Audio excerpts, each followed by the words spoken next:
I'm just outside the Melon mission compound, and I'm going to take you inside in a second to help you learn about the education program and the facilities and resources it has associated with it. But first, it's worth mentioning that the program, the education program that is, despite being a core activity of the school of course, is still very much in its infancy due to financial constraints. But I'll quickly take you in now to give you a view of the general facilities of the school. This is the compound, quite small but it's big enough at the moment. So we have the lower classes over here, and the classrooms are made of mud with an outer coating of plaster, and in the distance we have the older classrooms of the primary school, and they're made of iron sheets essentially. So very basic facilities for the classrooms, which means that we're under a bit of pressure from the Ministry of Education, but that's a different story. I'll take you into the staff room first. So this is the staff room. My good friend William is here, and he is usually in here marking. It's a very small staff room with a simple table and a couple of benches. So very basic facilities for the teachers. So this is one of the nursery classrooms. As you can see, the kids have some basic desks. They have some very comfortable purple chairs, and they have their own exercise books which the teachers are currently marking, and they have some nice displays on the walls. And of course they have a big blackboard at the front.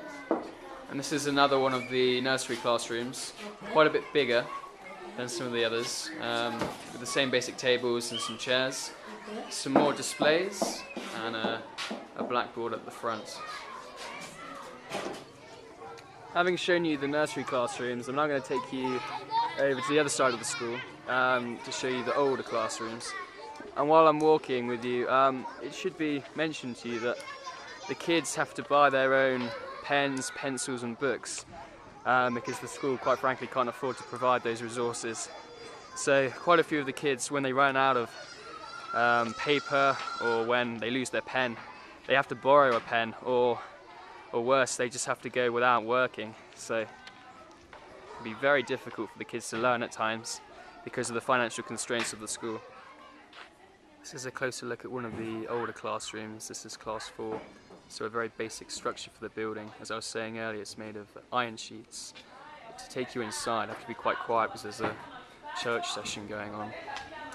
So you'll immediately notice that the walls are completely bare, except up here where we have a couple of displays. We have some desks here which are quite basic, but they're a vast improvement on what they used to be.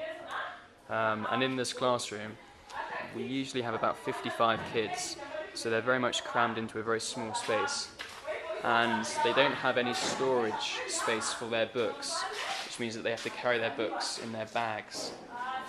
But giving you a look at the front, we have a blackboard, and that really is as advanced as it gets in this school.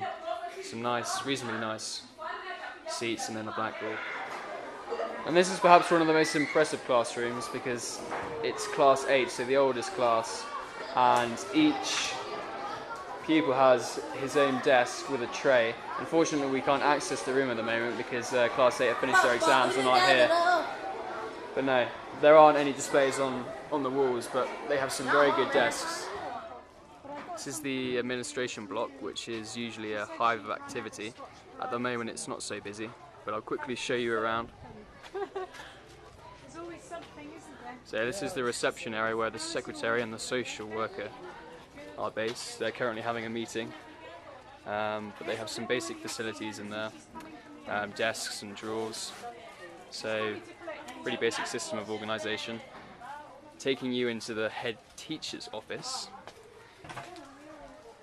Again, we have some basic storage,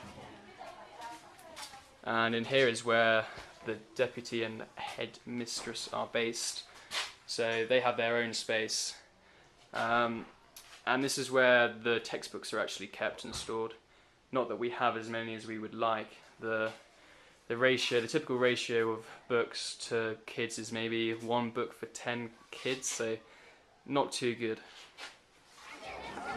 So having having given you an overview of what the school program is like in terms of the facilities, I should give you a bit more information about the school structure. There is a basic school structure with lessons and breaks, but it often isn't followed due to a lack of discipline. The national curriculum, that is followed. Syllabus plans aren't followed as well as they could be. So there are many aspects of the school education program that can be improved, which will be worked on in the next few weeks before the new school year starts. And as a volunteer, once you get here, you'll be given an orientation on how the school education program works more specifically. So you have that to look forward to.